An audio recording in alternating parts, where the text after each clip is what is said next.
L'année 2019 marque les 100 ans d'existence de l'Organisation internationale du travail, l'OIT. Née au lendemain de la Première Guerre mondiale, son objectif était d'améliorer les conditions des travailleurs et de défendre leurs droits en nourrissant le désir d'une paix durable et d'une prospérité par la justice sociale. Voici quelques moments clés qui ont marqué l'histoire de l'OIT durant son siècle d'existence. Lors de la conférence de paix à Versailles en 1919, la constitution de l'OIT est rédigée. Cette même année, la première conférence internationale du travail se tient à Washington, D.C., aux États-Unis. Le premier bâtiment du secrétariat permanent de l'organisation, le BIT, est inauguré en 1926. Il se situe sur les rives du lac Léman à Genève. Le Français Albert Thomas devient le premier directeur du BIT, le Bureau international du travail. Cependant, lors du déclenchement de la Seconde Guerre mondiale, le BIT déménage à Montréal, au Canada, où il restera jusqu'à la fin du conflit. En 1944, l'OIT adopte la Déclaration de Philadelphie. Celle-ci renforce la pertinence de l'organisation pour relever les défis des années d'après-guerre. L'OIT devient la première agence spécialisée de l'Organisation des Nations Unies qui vient d'être constituée. Le premier bureau régional ouvre à Lagos, au Nigeria. Aujourd'hui, l'OIT compte plus de 45 bureaux extérieurs à travers le monde.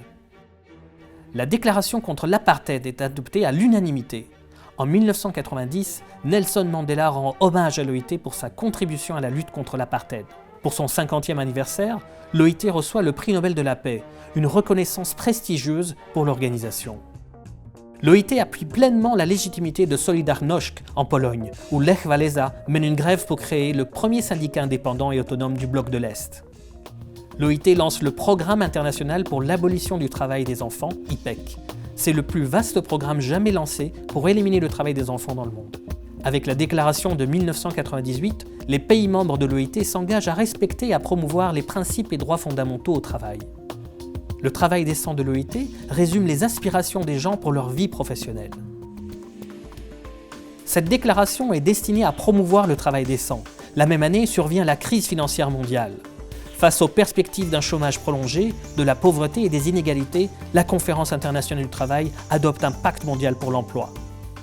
Durant l'Assemblée générale de l'ONU en septembre 2015, l'agenda du travail décent est devenu partie intégrante du programme de développement durable à l'horizon 2030.